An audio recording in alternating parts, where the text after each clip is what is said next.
Good evening, everyone. I welcome you all on the platform of Mathify. This is Gaurav Sharma here.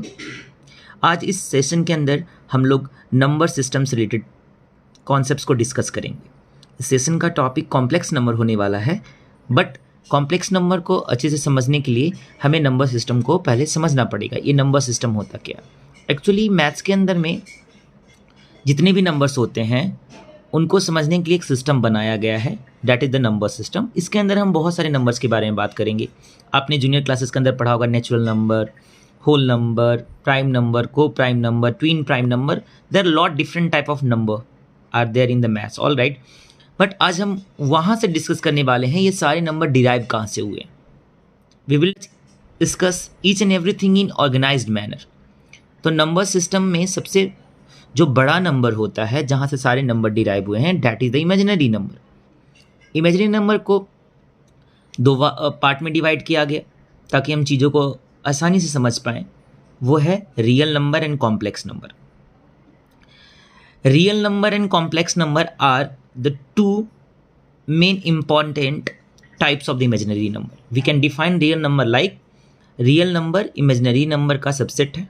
उसी तरीके से complex number भी imaginary number का subset है. सारे रियल नंबर इमेजिनरी नंबर हैं और सारे कॉम्प्लेक्स नंबर इमेजिनरी नंबर हैं. रियल नंबर को भी आगे जाकर के दो पार्ट्स में डिवाइड किया गया, रेशनल नंबर और irrational number. Students, rational irrational both belongs to the group of the real number. Rational number के अंदर भी बहुत सारे नंबर्स होते हैं, जैसा कि हम लोगों ने कुछ देर पहले ही डिस्कस किया. नेचुरल नंबर होते हैं, होल नंबर होते हैं, इंटीजर्स होते हैं. तो ये सब आप लोग को पहले से भी पता होगा. इस पर टाइम वेस्ट नहीं करते हुए सीधा हम अपने मेन पॉइंट पे आते हैं. इस सेशन का जो टॉपिक है वो है कॉम्प्लेक्स नंबर. तो कॉम्प्लेक्स नंबर क्या होता है? अभी हमने देखा कि नंबर सिस्टम के अंदर में इमेजिनरी नंबर को दो पार्ट्स में डिवाइड किया गया, रियल नंबर और कॉम्प्लेक्स नंबर. तो complex number basically over here is the subset of imaginary number. Every complex number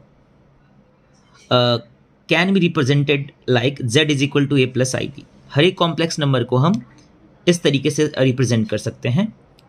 z जो कि कॉम्प्लेक्स नंबर के सेट को रिप्रेजेंट करता है, जैसे नेचुरल नंबर के सेट को कैपिटल N से रिप्रेजेंट करते हैं, होल नंबर के सेट को W से रिप्रेजेंट करते हैं, उसी तरीके से कॉम्प्लेक्स नंबर के सेट को Z से रिप्रेजेंट करते हैं.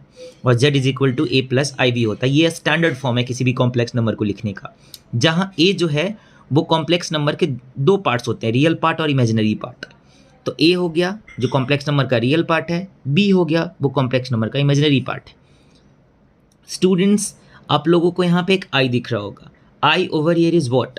It is iota and it is basically defined like i is equal to square root of -1.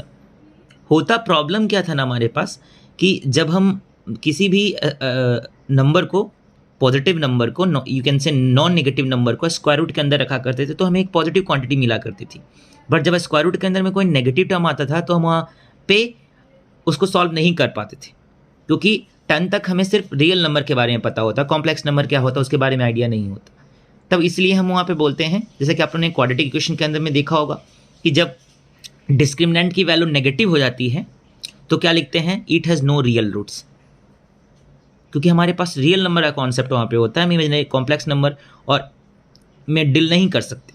But इस कॉम्प्लेक्स नंबर को समझने के बाद वहाँ पे जो क्वाड्रेटिक इक्वेशन का जो रूट्स हुआ करता था, नो रियल रूट्स, उसको हम आगे फर्दर सॉल्व कर सकते हैं और इमेजिनरी रूट फाइंड आउट कर सकते हैं.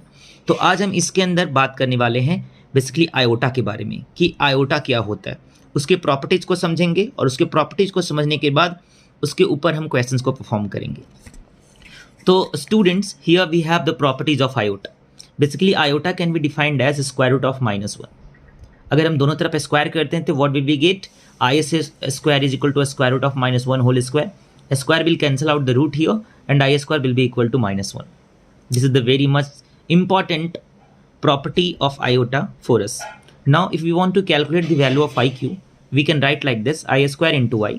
Alright, and I square having value is -1 and that should be multiplied with I and we will get iq equal to -I. उसी तरीके से हम अगर i4 की वैल्यू को फाइंड आउट करना चाहें, we can write like in this form: I square whole square and I square having value is -1. When it will get a square, it will become 1. All right. अगर हमारे पास i हो i² iq and i4, ये basic चीज़ें हो गई। इसी के help से हम किसी भी बड़े i के पावर को सॉल्व कर सकते हैं। अगर हमारे पास i की पावर n हो और जो n 4 से बड़ा हो, और स्टूडेंट्स n जो होना चाहिए एक पॉजिटिव इंटीजर होना चाहिए। ये कंडीशंस को हमें ध्यान में रखना है कि i की किसी भी पावर के लिए जो एक पॉजिटिव पावर हो और 4 से बड़ी हो, उसके लिए इस कॉन्सेप्ट को डिस्कस करने वाले हैं। तो सबसे पहले क्या करना है कि i की पावर को 4 से डिवाइड करके उसको 4m प्लस r के फॉर्म में लिख देना है। और यहाँ पे आप देख रहे हैं कि i की पावर 4m, तो i की पावर 4 की वैल्यू 1 होती है, तो ये पूरा टर्म्स 1 बन जाएगा, और i की पावर जो r होगी वही i के nth पावर के इक्विवेलेंट हो जाएगा। जैसे अगर हम यहाँ पे कोई क्वेश्चंस को परफॉर्म करना चाहें तो हम यहाँ पे ये समझ सकते हैं कि हमारे पास कोई वैल्यू है i की पावर 25। ऑल राइट, तो हम यहाँ पे क्या कर सकते हैं कि अगर हम इस 25 को 4 से डिवाइड कर दें, 4 6 24, इट विल बिकम -1, या इट विल बिकम 1। तो we can write like i raise to the power 25 को हम क्या लिख सकते हैं, divisor into quotient plus remainder, it will be written like 4 × 6 + 1। उसके बाद हम इसको ऐसे ही ब्रेक कर सकते हैं, 4 × 6 मल्टीप्लाई i की पावर 1, हम एक्सपोनेंट के कॉन्सेप्ट को यूज करते हुए। Then after we can write like this, i raise to the power 4 6 that multiply with i, and it will become 1 raise to the power of 6 into i, it will 1 × i and it will become i। तो इस तरीके से हमने इस वाले session के अंदर iota से रिलेटेड प्रॉपर्टीज को समझा। अगर आपको ये कॉन्सेप्ट समझ में आया तब इस चैनल को सब्सक्राइब करें, लाइक करें।